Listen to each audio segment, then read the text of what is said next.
Hi, welcome to the Closet Philosophy podcast. This is Jennine. I'm a personal stylist. And this is Kristen. I'm a fashion writer, and we're here to uncover the ways that your personal style is so much more than just clothes. Whether you realize it or not, what you wear touches on science, psychology, culture, politics, and so much more.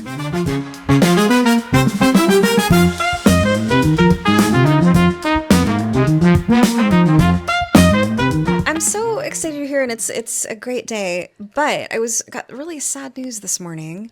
Right after I finished teaching my Pilates class this morning, I looked at my phone, and there was an alert that Catherine O'Hara died this morning. She was only 71. Oh my goodness! What happened? I don't know. I didn't find any cause of death yet, but she's, young. She seems like just very young to die, but also she was such an inspiration to me anyway, seeing her on Schitt's Creek. Yeah. And also she was in The Studio. I don't know if you watched that at all. No. It won a lot of Golden Globes. And she was just like a beacon of like meeting yourself where you are. And like, she didn't seem to have had any plastic surgery. Yeah. She was hilarious. Yeah. And she was just such an inspiration to me. So I was really sad to hear that this morning. And I thought we should just give her a couple minutes of, mention on the show. Yeah, I mean, I loved her in Schitt's Creek, and I never really appreciated her as much as an actress until then. Like, I liked her, of course, Yeah. in like Best of Show and Home Alone and all of that, Beetlejuice. Like, she's done so many great things, but like in Schitt's Creek, it was just really cool to see a woman of in her age group that didn't have all this plastic surgery done, that wasn't trying to look younger, but still very cool. Totally like owning who she was. Mm-hmm. She was like, even though she was like a very quirky character in that show who was like bizarre, she still was like owning who she was, and her commitment to that character was like amazing to me. Yeah. I remember reading that she was inspired by Daphne Guinness. Yes, Daphne Guinness. Yeah. And she just really nailed that. Like, she kind of created that character herself. Obviously the character was in the script, but she brought it to life with her, with that, like, all those amazing like vocabulary words she would use. I know. It took me a while to like, what is with the way that she speaks? And she just uses words in such a unique way that I mean, it's brilliant, really. Yeah, it was sort of like pretension, like she was sort of like bringing to life this like very pretentious woman, but also somehow that made her super authentic, at the same time. It was amazing. Which was like genius. So yeah, and it's kind of, it's a interesting coincidence because we've been talking a lot about owning who you are and like meeting yourself where you are and just really trying to be comfortable in your own skin. Mm-hmm. Rather than, I know that we've both struggled with sort of like thinking we should look a different way, thinking we should be a different weight, all that stuff. No. So I mean, for Christ's sake, even just on my way, I'm okay. So I'm wearing this like bulky, like hot pink sweater, if you can't see, and these really big jeans. And I was thinking like, oh my gosh, I must look like a slob today. And then I walked into your house, and then your daughter, who's like 13, she's 12 or 13. She's 13. She's 13 years old. 13-year-old girl was like, oh, I love your outfit. And I was like, yeah. Yeah. That was the first thing she said. Yeah. I know. And I was just like, oh my God, that's so cool. I was just, that just really made, I don't live for compliments, but that really made my day. So, yeah. I mean, so it's like this whole thing about like, you're thinking you should like, should I be wearing clothes that kind of quote unquote like flatter my figure or do this or do that? And none of that really matters. I know. And I was actually loving your outfit because I still, even though I try so hard to let go of all that stuff, like I should emphasize my waist and I should wear tighter clothes to make me look smaller or whatever. I loved that you were wearing the really oversized, like baggy pants with the baggy sweater.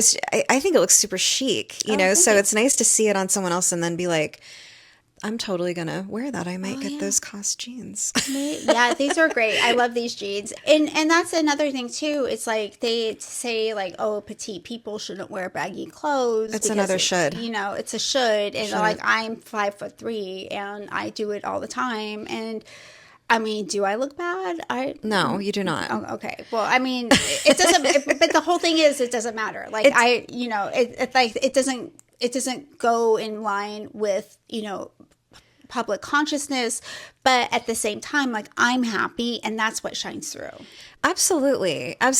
And there are women who adhere really closely to certain rules of fashion, like if you're small, you shouldn't wear baggy clothes, etc.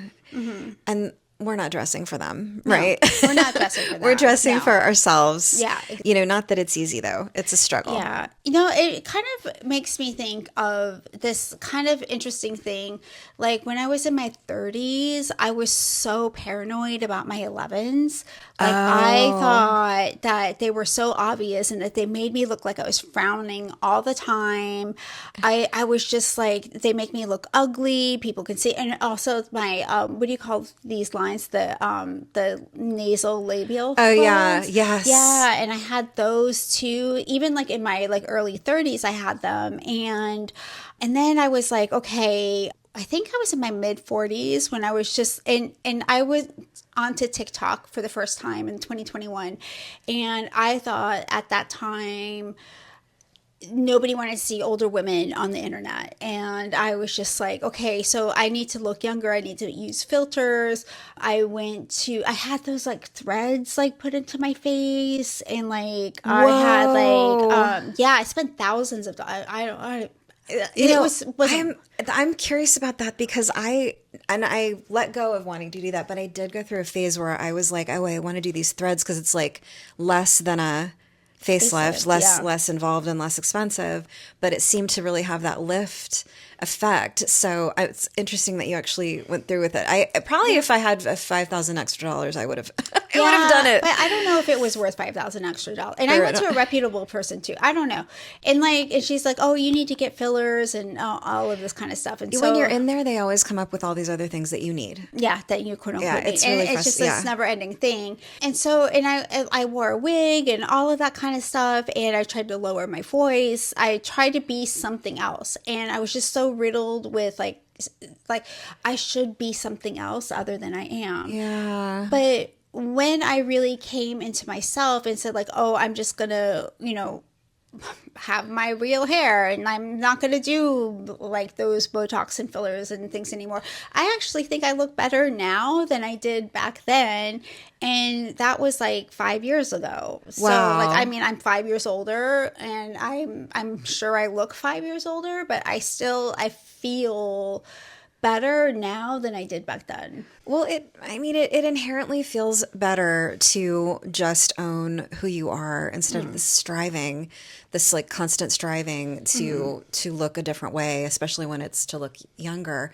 Yeah. I went through very similar things, including the lowering my voice thing and this was when I was pretty young. I was in my early 30s when I was a reporter at Wired, and I thought to interview people, to call up scientists on the phone or tech people on the phone, I had to lower my voice to make them take me seriously. Yeah, I was are there no female reporters? What? I don't know. Yeah, I mean, the room was full of mostly male reporters and editors, but yeah, I did that same thing with my voice and the nasolabial folds. I always had very defined ones, so I was always very concerned about those. And yeah, it's been years since I've done any of that stuff though. And I use this a journaling app on my computer, and I just started using it 2 or 3 years ago. And once in a while it will tell me oh, you had an entry a year ago today, do you want to see what it was? So I did that recently. I looked back to a year ago today, and I was talking about how it was only a year ago thinking about getting a facelift. Oh yeah. It feels really good now, a year later, to know that I'm not going to get a facelift. I mean, unless something crazy happens in my life and something huge changes. Yeah. I mean, it's off the table for me. It's off the table. Yeah, that you're not thinking about it. And I just think that that's interesting because once you stop thinking about it, dyeing the hair, staying on top of the Botox and all of that. And I'm not saying if you want to do it, that's awesome. Like that's great. And and for me, like, will I get a facelift? I don't know. I'm not thinking about it now. But at the same time, I would have to say that once I started accepting where I was, I started feeling better. And like, in that whole thing about like thinking like, oh, I should improve myself. I should be something else. I should be something different. And it kind of opened up this loop where, it's the second that I try to improve, like not improve in a sense of like learning or enriching your life or like, but like improve, like I want to be better or optimize myself, you're immediately saying that you're not enough. Right. Well, when it's these physical things that you're talking about, like it's great to like optimize yourself if you're like want to learn things, like you just said, like if you want to learn things, if you want to but if you're just talking about surface things, it's a different story. Well, I mean, I think it's more like if you're doing things to enrich your life and your experience and it's coming from you, like your heart, that's one thing. But if it's coming from like, you should be like, people won't accept you if you don't do this, or this kind of circus that we all have, that's a whole different story. And that's what I'm talking about. It's like when you try to optimize yourself to please these people that you don't even know who these people are. Who are these people? Who are these people? Who are they? Who are they? And it's just like what would happen if Catherine O'Hara had plastic surgery, and what if she did the thing that Lindsay Lohan and Demi Moore did? Like, what if she did that? Like, she wouldn't have had such a rich character and such a rich career like as she did. I know, and that's why it's really just such a loss, because she was only 71. She she just was such a role model, and she could have continued to be a role model for so long. But another thing I've been thinking about a lot lately is like body size and the whole body thing. And so, as you know, I teach fitness classes as well as this other stuff that I do. And sometimes I struggle with, being a fitness instructor and I'm not skinny, like I'm not, like I have body fat. I've gained weight since menopause, and it's been kind of hard. Like sometimes I'm teaching and I'm like, oh my God, are they taking me seriously? Because I'm not, I don't look like a fitness instructor stereotypic image of a fitness instructor, but I've been trying this thing lately that has been really working for me. And it's something that I actually saw on Instagram. This woman was like, I'm trying exposure therapy. So that is really good. It's really good. So and I think that's what happens a lot of times with influencers who are like comfortable. They're just wearing their underwear on social media and posting their videos. Just like being comfortable seeing yourself, like seeing like your rolls or seeing your like thighs jiggle or whatever. And so I have some t-shirts that I've cropped off that I wear to the gym when I teach. And I am always like pulling it down because I don't want anyone to see that I've got like fat roll or whatever, but I've been like letting that go. And I'm just like, I'll look in the mirror and I'll be like, oh, there's my stomach. And all these people are behind me, in a class, and just being okay with it. Just being like, look what I'm doing. I'm teaching a fitness class. I'm like lifting weights. I'm doing HIIT workouts, so nothing is wrong. We're good. We're good. Yeah. You're in shape, you're healthy, all of that. So then all of that other stuff, it doesn't matter. Yeah. You know what I mean? And and your life is happy, you have a job, like you're doing things. And that's ultimately what matters. And so like this whole idea that, putting things off until you look better, or quote unquote better, or you're thinner, or you're, X, Y, and Z, that is such a shame, because like if you are holding yourself back, that's almost like at the end of the day, like you're going to look back at these years and thinking like, what was I thinking, and I do that myself too, like, cause like, I, for a long time I thought like I wasn't pretty. Like I really thought that I wasn't pretty. Like I thought that I was just, I really literally thought that. And it wasn't until I was probably like, I think even in my 40s where I started to realize like, I'm actually comfortable with how I look. Whether or not I'm pretty is almost like it's irrelevant. It is irrelevant. But, yeah. And so it's just a trap. I think pretty is a trap. Yeah, pretty is a trap. Because women are so like vaunted, is that the word? They're so held on a pedestal when they're pretty. Yeah. Right? And you feel like, without even realizing it, you feel like you have like a sort of power if you feel pretty, because you do have power in society. You know, it's like, have you seen, there's a lot of videos on YouTube about pretty privilege. Yeah. Yeah. Yeah. It's a thing. It exists, but it's a trap, because then, especially as you get older, you're like not pretty anymore according to that definition, unless you're Kim Kardashian's mom.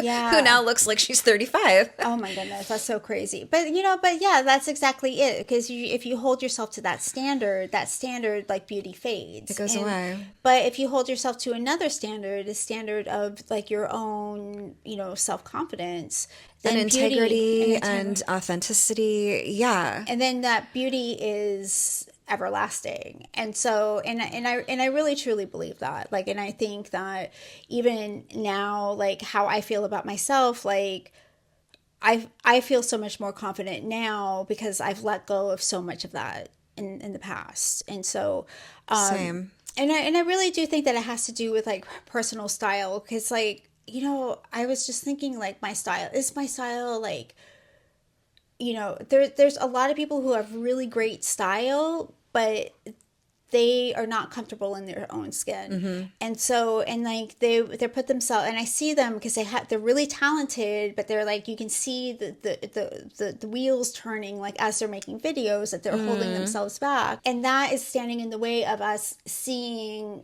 their talent. And I see it all the time. And like a lot of people. And I think that, once you kind of let go of all of that and say like, okay, like just as I am, whether or not people like it, it's almost like irrelevant. Then like what happens? Like some of your most creative work happens. Like some of your most like rich and beautiful experiences happen. And, and then also, 13-year-old girls like compliment your style. So, It's amazing.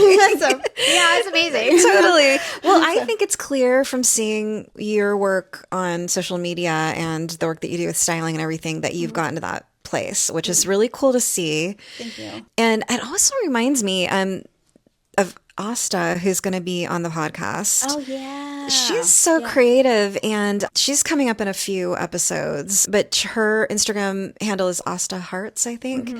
And her style, like some people don't like it. Like some people have negative comments and stuff, and she's just like, she does not care. She's just she like has her own unique, really strong point of view. Yes. And I think that's really amazing. So yeah. And that's the thing. If she likes what she likes and she's unapologetic about Absolutely. it. And that's really all that style, like good style, really is about, that non-apology. And so it's just like finding that confidence in your own taste and your own style. And this is something that I work with my clients a lot. And a lot of times people say, aren't you going to tell us what to wear? Like what kind of colors I should wear? What kind of things I should wear for my body type? And I'm like, no, like this is not what I'm going to do. Like we're going to help you learn to trust yourself. Yeah. And so, well, I'm curious, like what's one of the biggest barriers that your clients have to finding their own style? Is it like that worry that they're going to look weird in public or something like, it's like what other people think? Yeah, I think it's a lot of like what other people think is like standing in their way, and they tend to think that they can't, like, quote unquote, get away with certain things because of their like either body shape or their age. And I'm here to say that that's absolutely not true. And I've seen so many of my clients like step out of that mode of thinking, and then really come into their own in terms of their own style, and really experimenting and playing and having like really interesting style. It's really counterintuitive, because like obviously like so many stylists do the shopping for you and tell you what to wear, and I don't do that. So it's like, what are you doing? Yeah, like what is your stylist? What does that mean really? But yeah, it's actually I would argue like it's actually harder. I think it's harder because you're kind of these these people's psychiatrists or psychologists at the same time. Like you're working with their psychology, their hang-ups, their opinions about themselves, and all of that. You're not just giving them clothes to wear, telling them what to wear. No, yeah. Well, it's that, and like teaching them how to trust themselves, and teaching them how to gather inspiration, and all of that kind of stuff. And so they can do it for themselves, rather than continuing to have someone do it for them for the rest of their lives. Yeah. So I mean, I guess like I know this is kind of like probably like a meandering podcast today, but you know, like ultimately, like the goal or like the message here is, you know, and this is hard work. It's hard work to, you know, undo those messages that you get, because you've gotten them for like how many years, how many decades, like your entire life, your entire decade. And just to see like, oh, like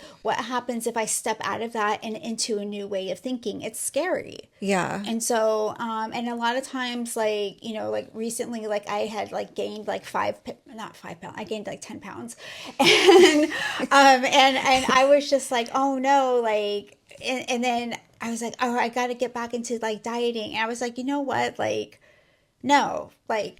I'm so glad you went in that direction. Yeah. I have not weighed myself in over a year because it sent me down such a rabbit hole. Like I would weigh myself, and then I would go, like, I would try not to eat for a long time, go to the bathroom, and then like weigh myself later that day and like cheer if I lost a pound. Like, what is that? That is not even real weight loss anyway.